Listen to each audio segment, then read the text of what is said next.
Welcome to the Muse Dreams Podcast, a place to discover how to bring your art out of hiding or to the next level. I'm your host, Mia Walters. I'm an artist, the creator of the Muse Activation Method, and a certified active dreaming and intentional creativity teacher. I will be your guide on this adventure to awaken your creative inspiration at the source. Hello, it's Mia Walters, and today we're going to explore one of the most transformational aspects of the Muse Activation Method, deep inquiry. This is the key to unlocking all of the potential inside of us, creatively and spiritually.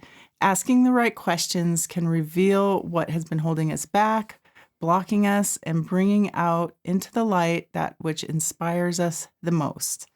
And today, I have a special guest joining me to dive deep into this topic, Kayla Novac. Kayla is a fellow artist, a writer who is passionate about using art as a tool for self-discovery and transformation, and who happens to be my daughter. Welcome to the show, Kayla. Thank you. Thank you for having me. Yeah. Well, to kick things off, let's talk about what deep inquiry is and why it's so transformative in the creative process.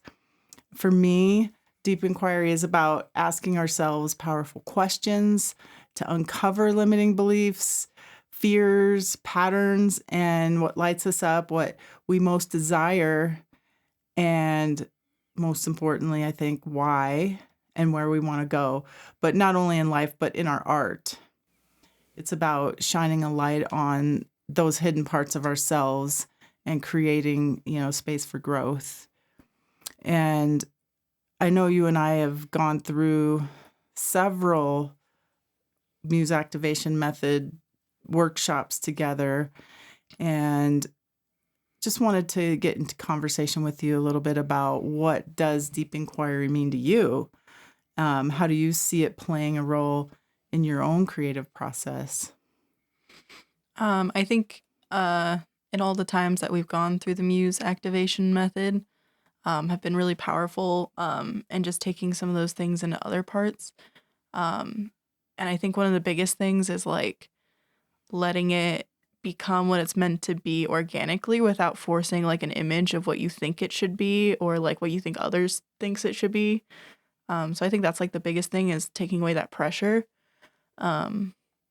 Yeah, and so it was very helpful like learning about that in the workshops that I did with you. Yeah, some of the topics that we've explored have been the kind of being at the edge of the liminal space or being in the liminal space of change. So we explored kind of what was, what we're coming out of, what we were before, that place of change where you're not quite what you are yet, and then standing at the threshold because you don't necessarily know what you're going to be yet either. So I felt like that one, we went through that one a couple of different times, and the inquiry used during that one felt like it was sort of the navigation system to get to through the threshold a little bit. Yeah, I also thought it was cool how like revisiting that topic 2 years later, seeing what things are different and what things are the same.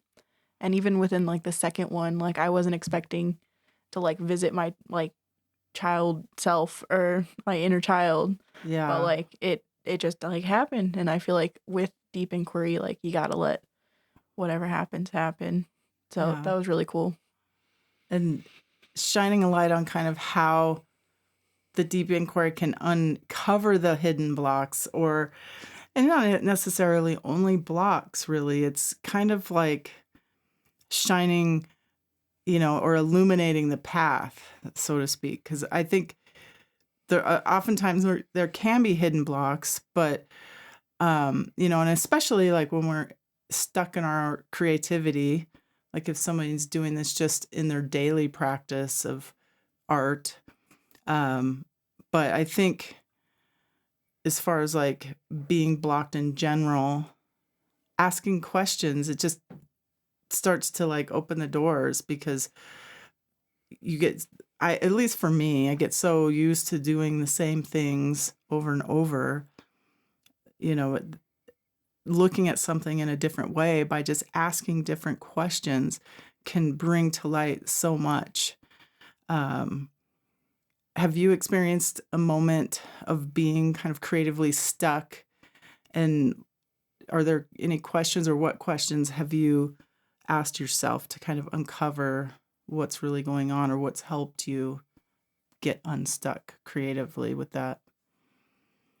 Um, I think if I'm feeling stuck, I sometimes I take a little bit of a break, because I think creativity can be expressed in like any aspect of your life, whether you're just cooking dinner or going on a walk or something like that.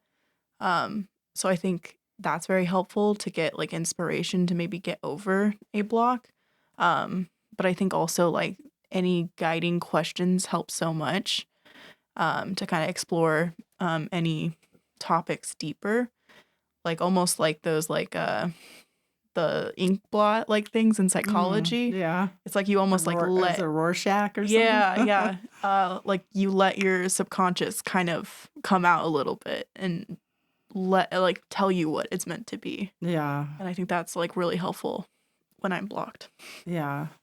I definitely keep kind of a collection of questions to ask myself, because sometimes it's one of those things too where you don't know the question to ask to uncover this, to help unblock or uncover what you need to move on. So I do keep, in my journals, various questions, and I love going back and rereading those answers, because that in itself like can help to, get the creative juices flowing again, or get me out of a slump if I, start listening again to like the inner critic, or the dreaded comparison monster rears its head up or something like that. I can always go back, reread those inquiries, and then apply it to that present moment. So that I just love doing that too. And I totally agree with you about like anything can be an act of creativity. Cooking dinner, going on a walk, by just observing, everything around you in a different way, with just looking at the beauty of things. So, yeah. Um, and one of the keys to deep inquiry is asking the right questions, as we were talking about. Um, and when I feel like hesitant on a project, I might ask myself, what story am I telling myself about this? What am I really afraid of losing here? Especially, the comparison thing. Um, are there any questions that you found helpful in your own process, or do you have any that you would recommend to others that have served you in kind of uncovering some gems and getting your creativity to flow? Um, I think I start out larger and more general. Like, what is this trying to tell me right now? Or what, like, am I trying to express right now? Or, like you said, what story am I trying to tell right now? Um, and that's really helpful. And then if I don't feel like that's helping me get unstuck, we talked a little bit before the podcast about like morning pages, even though we do Yeah. them in the afternoon pages. Um, but I think like kind of just having that like brain word vomit for 3 pages, and then you get to organize your thoughts and be like, oh, like I didn't realize that like I was thinking so much about this, or that these things are connected, or like you kind of like get to make sense of it, and it helps to like have direction, I guess. Yeah, definitely. And warning pages, if anyone listening doesn't know what that's from, it's from the book The Artist's Way by Julia Cameron. Um, and we joke about morning pages. It's the practice is to kind of wake up in the morning and as a practice just write. I think it's 3 pages. I don't know if that's 3 pages or a certain amount of time or however I don't remember, but and it could be about anything. It could be literally gibberish. It's just like, I think it's the practice, the actual practice and act of writing and kind of getting things off your mind and then being able to kind of do that first to then inspire, your art and creative practice. And I forget to do it all the time. I love the idea. I love Yeah. it. But I end up doing it in the afternoon and or my actual time that I do most of my writing like that is in the evening, kind of before bed. I think it kind of serves me to then go to bed without that like roof brain chatter, the monkey mind going off. But yeah, I do love the concept Yeah, for I feel sure. like it's kind of similar. Like you're just supposed to write whatever and just not stop until you fill 3 pages. And it's kind of like that same thing of not putting pressure on your thoughts to be something. Yeah, And so you let like whatever's in there like come out and then maybe you can make sense of it later, but it's just allowing it to be what it is, yeah, which is helpful. that's helpful too with like painting.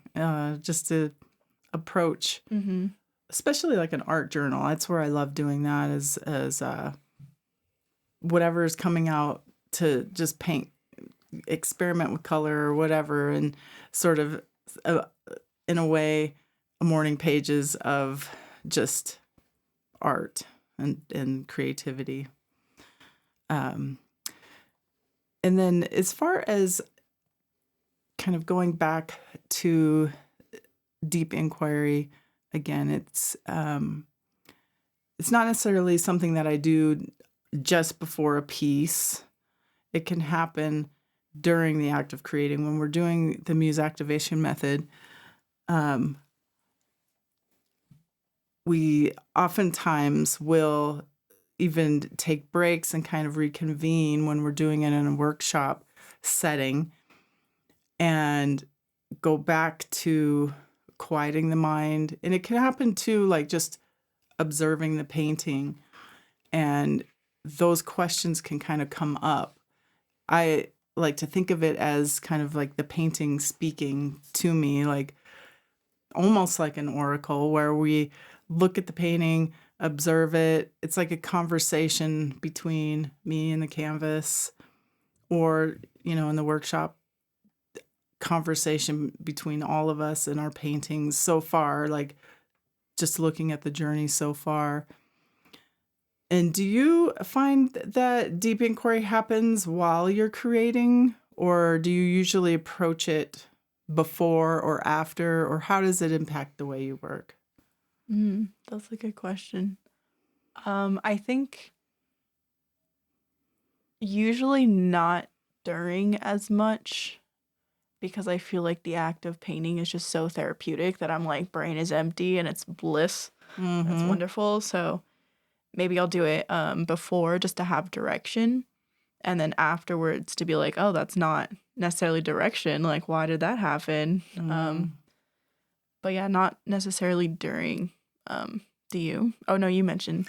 Yeah, definitely I do. And not necessarily like I'm painting along and I stop and do it. It's not like that. It's sometimes you come to a stopping point, or if I'm in the middle of a painting and I go back to that painting, I'll do it then. I'll ask myself questions about it, especially the ones I'm working on lately, which are going to be future Oracle decks. So they're each kind of telling a deep story as it is. And it's almost like a dialogue with that story, with that painting. And if there is like an archetypal being in the painting with that being. So yeah, I do that a little bit. Can I ask about, I know about your Oracle deck, the deep inquiry and having to have like a message for each card, for when the person pulls it, and then they have the message that comes along with it. How does deep inquiry fit with that process? Like, do you make the concept first? Do you make the art first? And then where does that fit in there? So far with the decks that I've been working on, the first one, the art came before the meaning of the card. So the art was intuitively led, and it led to what is this meaning for most of them. Some of them, the meaning came, and then the art was developed from that. And then those inquiries or descriptions, I guess, came from inquiry, came from a little bit of a combination. Now, these paintings that I'm doing are being informed in a little bit different ways. One of them is one that I started working on with you, actually, and we kind of went into the painting itself with a concept. And so from that concept, the questions are being asked. Now, another one was the painting came forth from the concept or the question, like what, and I could share a little bit about it. It's about adaptability. And it was kind of like, well, what does adaptability look like? And then by asking that and just like, I guess, maybe being with that inquiry for a while. So it wasn't just like I asked it and wrote something down and then that was the end of it. It was like being with that inquiry of adaptability. And, you know, I would start seeing like animals in my life, like the foxes in the neighborhood, informed the painting and the adaptability of a fox and the concept of that. And so, I don't know, it works in different ways. That's an interesting concept of like letting, like after deep inquiry, letting it like breathe and then Mm-hmm. seeing it in your life. Yeah. Yeah. Is that like done on purpose, or is that just something that organically happened? I think both, especially with how I use oracle cards in my own practice. I can pull like one of my favorite inquiries as far as like using it in conjunction with oracle cards is what am I not seeing? Or what do I need to see like today or about this topic? Or, you know, what do I need to see about my art practice or something? And Tom has made me some little cards, you know, holders. And so I'll place the card there and then visit that answer with the question because it's usually asked in regards to something. Sometimes it can just be about my day, you know, Mm-hmm. kind of helps me to open my mind up to witnessing the day and what's around me a little differently. And so, yeah, just using it as I go, or sometimes, you know, just, I don't know. Yeah, I have another question. Oh, okay. So I know, I'm sorry I'm for being interviewing interviewed. you. No, I just a lot of things that you were talking about brought up some things I've been thinking about. I think in my life there's several different avenues where I'm very inspired to be creative in different mediums, and it can be difficult to juggle them and feel like I'm giving the appropriate amount of attention to all of these things that I'm inspired about. I just wonder about the muse activation method and how it can apply to mediums other than painting, because I haven't used it for any other medium. Yeah, usually we do it in like, as far as like my sharing of it with others has been done in, you know, kind of a workshop setting, even if it's a one-on-one. But it would be kind of the same where you set your intention. What do you want to get out of this? What is your intent with that piece of art? Say, we'll use the example of writing. You can do that with a broader project, or you can do it with just writing as a practice. I'm going to sit down and write, and I'm going to take, this theme and this intention, and then you go into the deep inquiry about that. And then you go into, you can definitely use it to like the active dreaming part of it. And then when you come out of that, you do your, would do your same writing practice.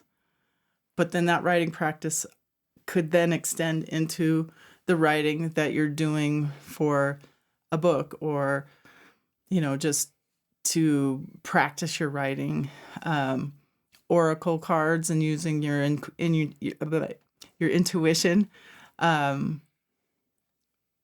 kind of comes back, in the context of painting, to inform the painting with symbols and things like that. So you could take that with your writing and form the writing with the symbols.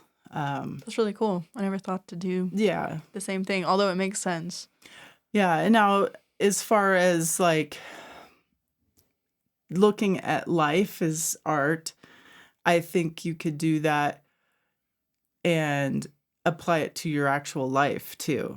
I think it could be used as a method to, because if you think about the muse being the source of creativity, and life itself is a creative act, really, it could be used in Shout just out Rick Rubin. Yeah, we'll have to Love have that guy. we'll have to have a whole episode Oh, about yeah. about that. Hey, and maybe Rick, if you're listening, maybe you could come on the show and talk with us. You never know. You never know about these things. So, go ahead. I was going to say that's really cool to think about using deep inquiry in every aspect of your life, because life is art and life is the creative act. It's just living in a lot of ways. But like, I'm just trying to think of ways to apply that to like mundane tasks that you don't think are creative. Like I used the example of cooking dinner. We could totally like use deep inquiry, I guess, in that, and like, how is this gonna nourish me? Why? Like, Absolutely. yeah, I think that's really cool, because I think you can always have more intentionality in your life. Yeah, definitely. And if you I think of cooking, it's very much an art form. I mean, you can go, open up a can of SpaghettiOs, I suppose. But even that, there's like the can itself has, somebody designed that and created that. It's so that it's got like your visual aesthetic. It engages all your senses with the smell of the food, the taste of the food, how the food looks. You can think about and be intentional of where it came from, how it's serving your body. Yeah, I also wonder about like creating versus consuming, like consuming art and media and food, but also creating food and art and media. So I wonder if it's the same deep inquiry for both consuming and creating. Well, I think you could probably flip it on its, on its head a little bit, and even have the act of consumption be a creative act, depending on how you look at it. If you're mindlessly consuming, I think you're not engaging. Tuning in. Yeah, you're not tuning in, and you're not engaging your senses and everything. So just like going on that walk. Yeah. The walk is the creative act. Yeah.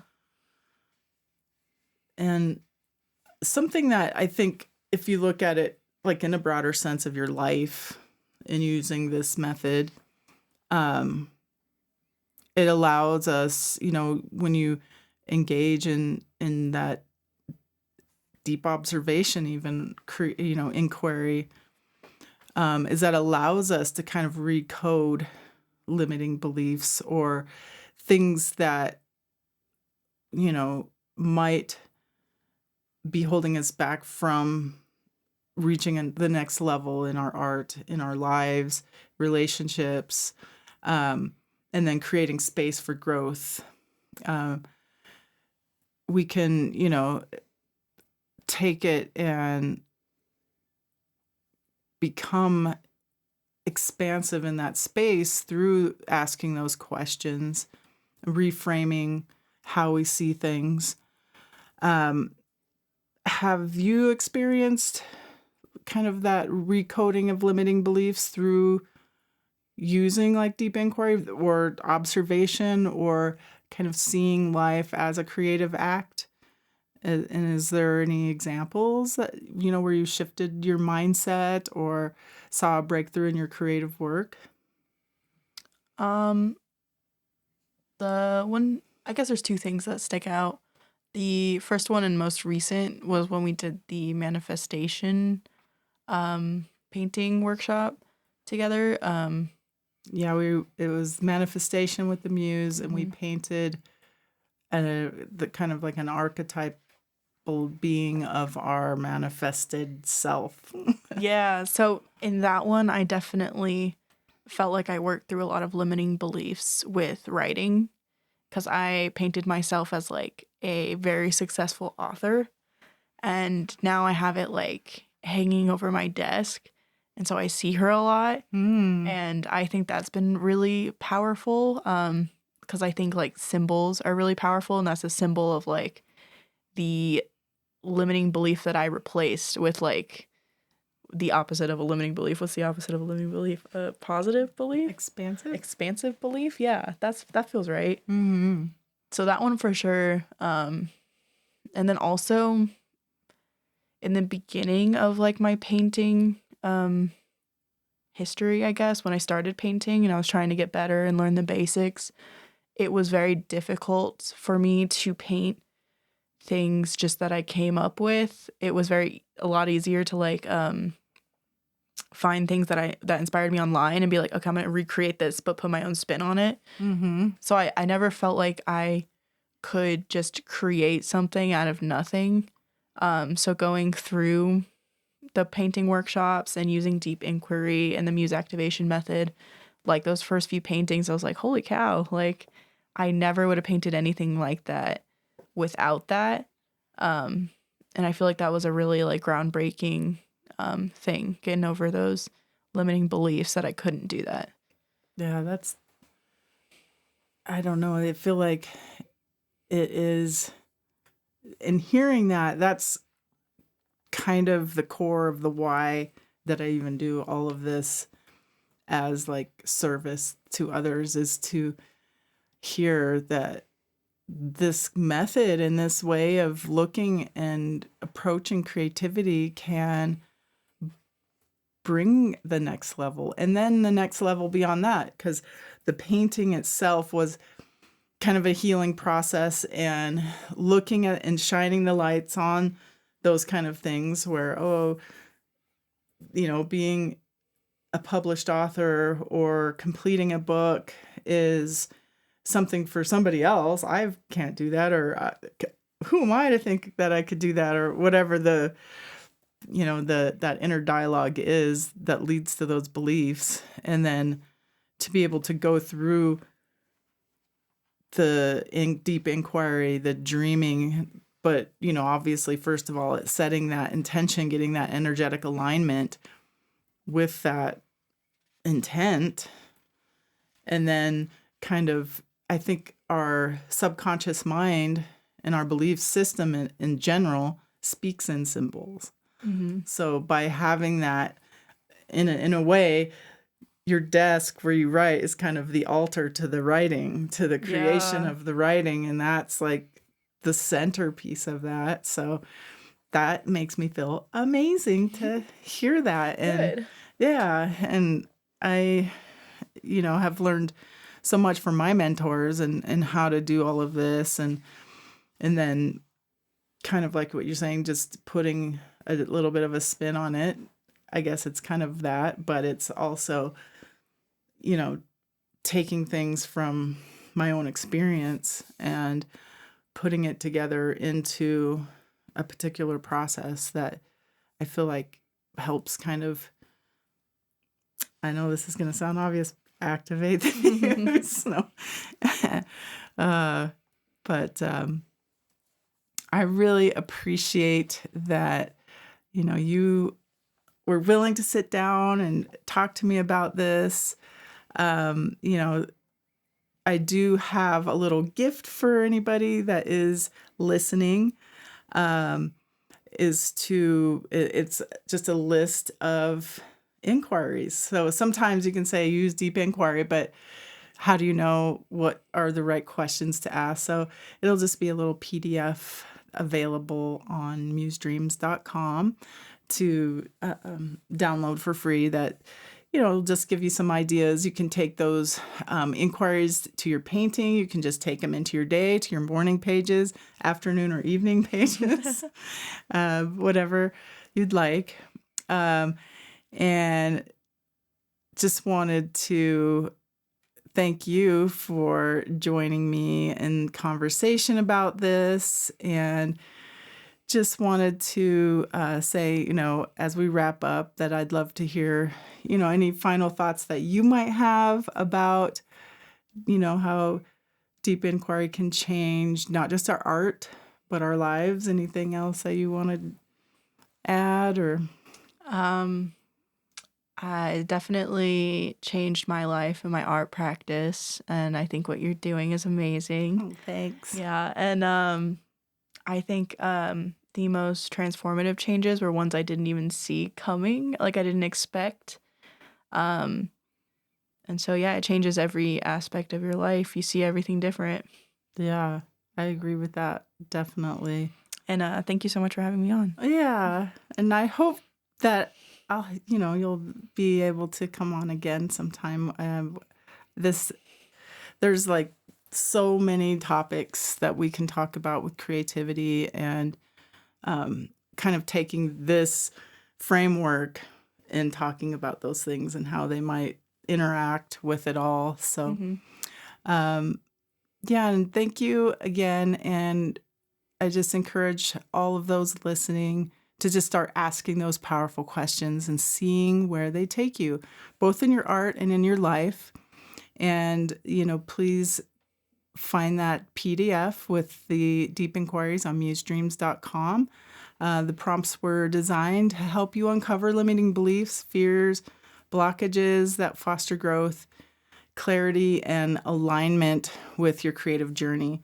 And if this episode resonated with you, be sure to share it and leave us a review. It really helps us to spread the word. And until next time, keep dreaming, keep creating, and remember, the muse within you is always ready to guide your journey. Thank you so much for listening to the Muse Dreams podcast. Follow us on your favorite social media at Muse Dreams Art, and on our website at musedreams.com for updates, behind-the-scenes content, and to sign up for the newsletter and more. If you have questions or show topics, I'd love to hear your thoughts and ideas, so feel free to reach out and connect. Muse Dreams, a podcast for artists, dreamers, and spiritual seekers on the path of creative discovery.